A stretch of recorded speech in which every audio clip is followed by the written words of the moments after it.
punch-ups, turning F1 into the UFC. Look at it.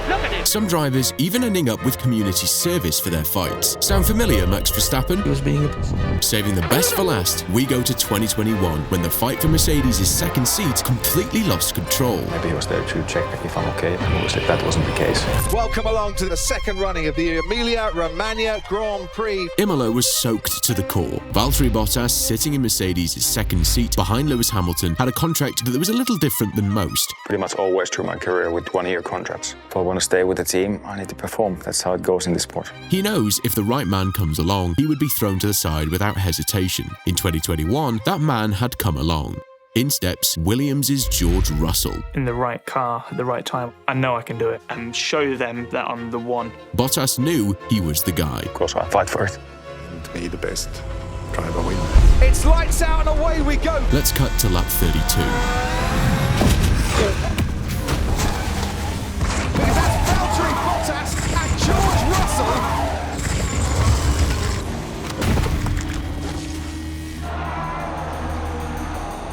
Russell's back tyre clipped a damp patch on the track, spinning violently into Bottas at around 300 km/h, spinning them both off, ramming into the barriers. The debris went everywhere. This was a massive crash. What the f was he doing? What the What? The red flag was out, with how much was riding on both drivers to show Mercedes that they were their main man. Russell lost the plot. He jumped out of that Williams with Bottas in the crosshairs. First I thought like, okay, maybe he was there to check if I'm okay. Obviously that wasn't the case. He was pissed off. In response gave him a hand signal. I said, "Are you trying to kill us?" I don't think he heard me and just called me see you in. After the race, even though everyone could see that he's in the wrong on this one, Woody from Toy Story doubled down. I got the slipstream, I pulled out, and just as I pulled out, Valtteri moved very slightly, and that just put me offline and put me onto the wet stuff. Not a single penalty came Russell's way. Well, we all know who won that battle in the end. Russell is now Mercedes' #1 driver, and Bottas is, well... We've been expecting you. He's probably lying in a river showing the world his ass sets. If it was George's way, we would have gotten a legendary punch-up, something that would look like this. And take that! Nelson Piquet, the current champ, was way out in front at the 1982 German Grand Prix. Should be another easy win, right? Insert Alessia Salazar, your local backmarker, a Mazepin of the 80s. What Mazepin is doing, honestly? Sitting in last in only his second F1 season. Sixth position, and out goes Piquet, my goodness! All Salazar had to do was take his foot off the throttle to let Piquet through, but that lack of experience shone through, leaving nowhere for Piquet to go but into the tyre wall. Look at the car. It was go time. There's Salazar, and he's furious. I couldn't help it. Says, and take that. Oh my goodness. Well, Nelson Piquet, understandably livid. Solid push to start. Decent right jab, cleaning the chin, but mate, what is that kick? Aura disintegrated. Salazar had no response, but we weren't done. Piquet was still not gassed out. Why? This wasn't the only major crash this weekend, as in practice just days earlier at this track, Pironi abandoned the sport after almost losing his life in a crash during practice for the 1982 German Grand Prix. with 2 shattered legs, Pironi would never race in F1 again. With this on Piquet's mind, knowing how your career could just end, just like that, might explain the outburst. Some outbursts, even outside of F1, are too legendary not to include. Let's rapid fire through them, shall we? We've got a difference of opinion now. This is not hang on, steady on, boys. What's he doing? Oh, Luca Corberi. There we go. Tell you what, emotions right. All right, bring it on. Wow. Well, I didn't see. Oh, good right hook there from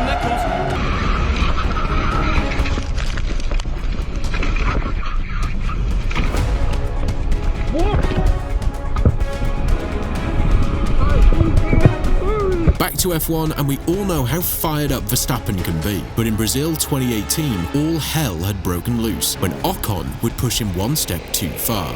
Second to last race of the season. If Max dominated these races, he could finish the season in third. Starting down in 5th, he had work to do. It's lights out and away we go. Max made it look easy. Outside goes Max Verstappen, and he's up into 3rd place. This is huge. Bottas gives him room. Advantage Verstappen on this one. Let's see. The one thing that will slow him down is that he's gaining on some back markers here. Q lap 44. Esteban Ocon in P16 wanted to unlap himself. There's a Force Indian coming down the hill. This was India behind me pushing. That's until... Oh,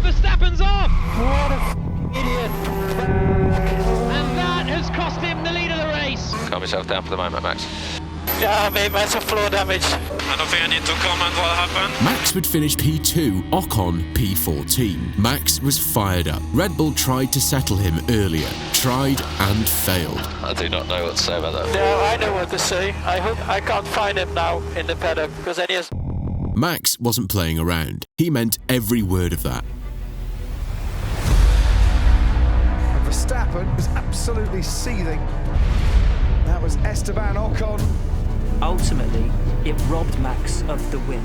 I'm really surprised of his behavior after the race. We went on the scale, started to punch me, wanted to punch me and stuff, and this is not professional. There are two sides to this. The team said, oh, you can unlap yourself if you want, so I went around the outside, but yeah, clearly he didn't give me enough space. For Max, of course, you can unlap yourself, but you have to take caution. He clearly didn't, and he got a penalty for it, so I guess that says enough. For Ocon, he was slapped with a 10-second time penalty, as he should, for spinning someone off. But for Max, a time penalty just wasn't deemed enough.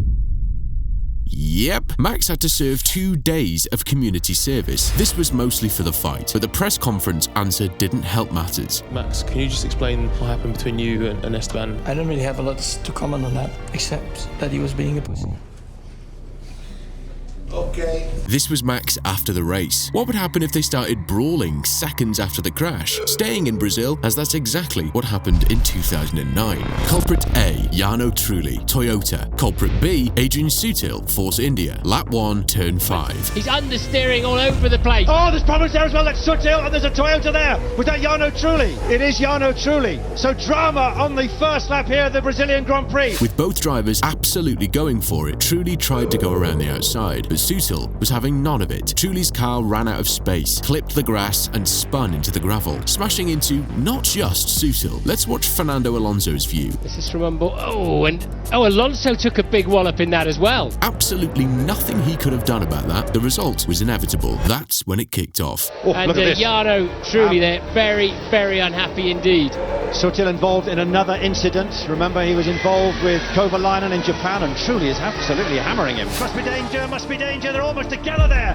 Oh, Sutil has done it with Kovalainen. All Trulli wanted to do was to left hook drop him. At the Abu Dhabi press conference that next race, Trulli did something hilariously petty and printed out photos of why Sutil was wrong. If you want, I can show you some pictures. So probably, I don't know if you're blind, but it can clearly show you that my front wing is next to your front wing. Expect the limits of the car, if no way to go, you have to back off. That's how the racing is, and I don't know how long you want to learn it. In Barcelona, I spun and he hit me because he cut the curb, he cut completely the circuit, and he didn't slow down. No, watch the race in Barcelona. I didn't hit you, you hit me. Let's go back and check that, Sutil. Watch the back of the pack, right here. And after his poor start, watch the Toyota then. Toyota's gone wide in the gravel at the top of your screen and just wanders back onto the racing line, and everybody else scatters. Nah, that's on you, Trulli. Now we go to, oh no, not him. Well, if it isn't Lance the Abuser Stroll, one of the most hated men on the grid, and for good reason. The son of the $3.9 billion businessman and current executive chairman of Aston Martin, a job which he only got so he could get his son one of those F1 seats. But time and time again, Lance can't help showing who he really is. Cue Qatar 2023.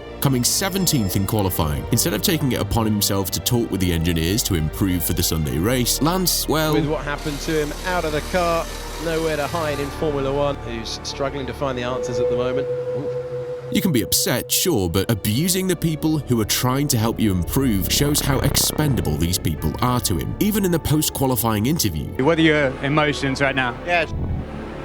What is not clicking for you behind the wheel at the moment? I don't know. How does this change your mindset for the weekend? Is it now a test session? Are you going to go for it in the sprint? Keep driving. He's just the worst. Sadly, that seat will be his regardless of his actions. We go deeper into the rich and poor of F1 drivers that you can check out after this. But what about a man who's both one of the sweetest on track, but one wrong word turns him into a raging fireball? Seb.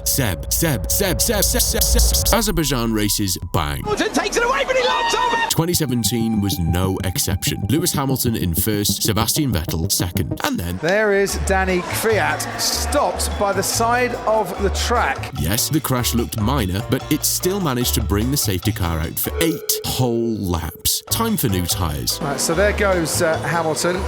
Also coming in, Sebastian Vettel. But being stuck behind a safety car for multiple laps, those tyres will begin to get cold and start to lose all grip. The safety car needs to speed up. Too slow. But when you have no grip, this happens. Turn 15, Lewis is backing up the pack a little bit. And, he went into it. And he's saying to Hamilton, what did you do? He brake tested me. What the going on? Coming around the corner, Hamilton just seemed to stop. But watch Sebastian. Vettel literally just came alongside me and turned in and hit me. The eagle eye of the FIA watches over all. But with Hamilton pitting to fix up a headrest that came loose, they had bigger plans for Vettel. Vettel has got a 10-second stop-go penalty for dangerous driving. What did I do with dangerous driving then? We speak after now, keep your head down. It's all about the World Championship as well, isn't it, with those two? Neither could find their way up the field, letting Danny Ricciardo snatch that win. In response, they've seen today how a four-time world champion behaves, and I think hopefully that doesn't ripple into the younger categories. No, the leader dictates the pace, but we were exiting the corner, he was accelerating, and then he braked so much that I was braking as soon as I saw, but I couldn't stop in time and ran in the back of him. I think that was just not necessary. This was still tame for Seb, because sometimes he gets mad. What the f*** are we doing here? What is stupid action? I'm going home. You. Charlie said... Yeah, you know what? Here's a message for Charlie. Oh, honestly. Oh.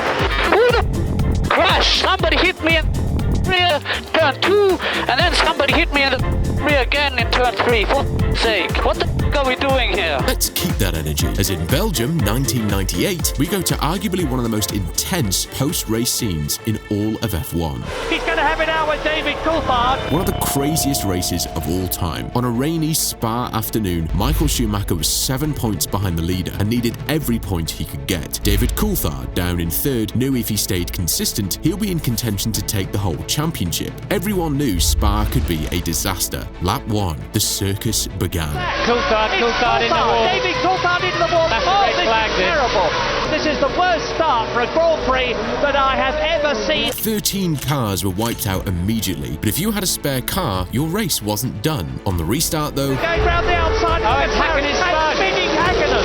Schumacher hit Hakkinen. Well, that didn't last long. With Hakkinen out, valuable points were up for grabs. The rain was relentless. Visibility at near zero. All both drivers had to do was survive. Oh, and these appalling conditions. Oh, God!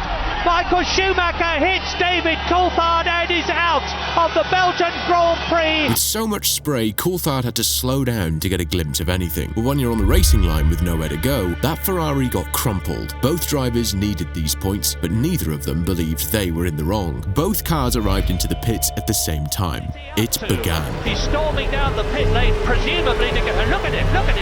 He's saying, I'm going to the stewards. He's going to Coulthard. He's going to have it out with David Coulthard. I knew he was angry. You know, his neck was red and his eyes were out in stalks, and obviously the team kept us apart.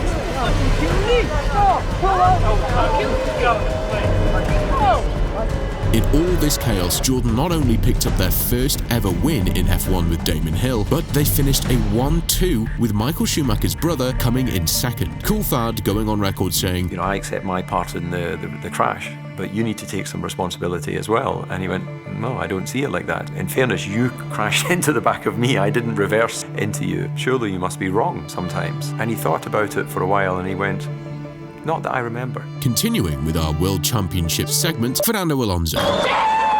Where do we begin? 2007, the infamous Nürburgring. With one of the greatest scandals in F1 history, Spygate, humming in the background with both Ferrari and McLaren under the spotlight, it's getting spicy. With 5 laps from the end, it's Felipe Massa out in front, but Alonso is right on his tail. Massa is continually placing... They touch wheels! Incredible! He's got away with it. He takes the lead. The tap is light. Alonso takes first with Massa behind in second. This is where it gets even spicier. He indicates to the cameraman he's not happy about it. They banged wheels. What a great communicator. The cameras were live in the cool-down room. It began.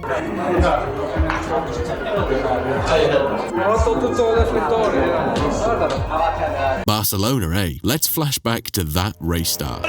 Piastri keeps his foot in, they touch, they run wide. Here's a chance for Hamilton. He gets in front of Alonso. It's no good coming. He's so lucky he didn't go upside down there. Let's go back to the dumpster fire.